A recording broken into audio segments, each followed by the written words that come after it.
Thanks again, Maggie Emerson, Ridge, 616 Union Street. A few points to hit on.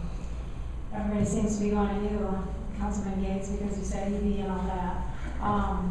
What Rebecca said is true. It's kind of hard to affect the global, or the footprint that is left by the plants, with the water that goes in, etc. But one of the things I learned when I was taking core credits for my first degree I took an environmental science course, and I learned that the amount of water molecules on this planet is finite. There's only a certain amount of water molecules at all times. It never grows, it never shrinks. So I would be on the side of trying to keep all that water as clean as we can. You know, like you say we need an EV plant. I don't see why we can't try to put it somewhere away from a river. Basically, you don't let Ted Bundy give the homecoming queen a ride home. That's just something you don't do. So we're just trying to be careful. But some of the other points to you, Mr. Mayor, you said that if you brought everything to us, stuff would get done. When Chief Linkard needs to buy cop cars to keep the fleet up to date, or when the utility needs to buy transformers to keep the aging infrastructure safe, that's stuff that we have no problem not having anything to do with at all. Or even the $1 million you had to spend on buying power. But when it comes to changing the look of our city, to turning Brooks Fountain into Blue Oval Fountain, I mean, we're talking about bringing 2,500 people to work in our city.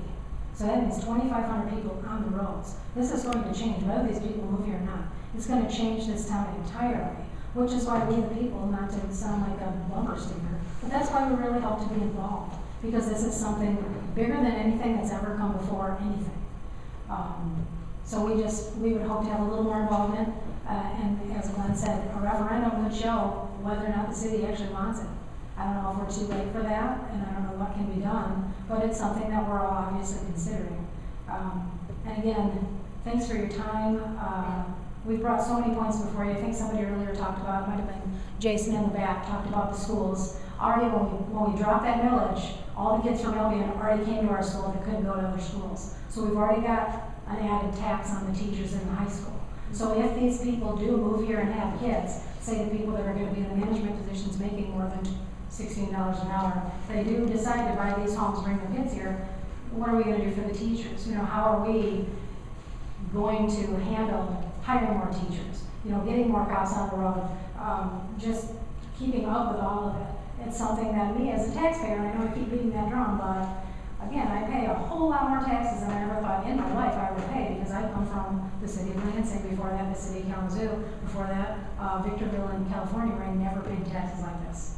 So I'm just trying to protect myself, protect our land, protect the people, and do the best we can to just bring this all to you guys.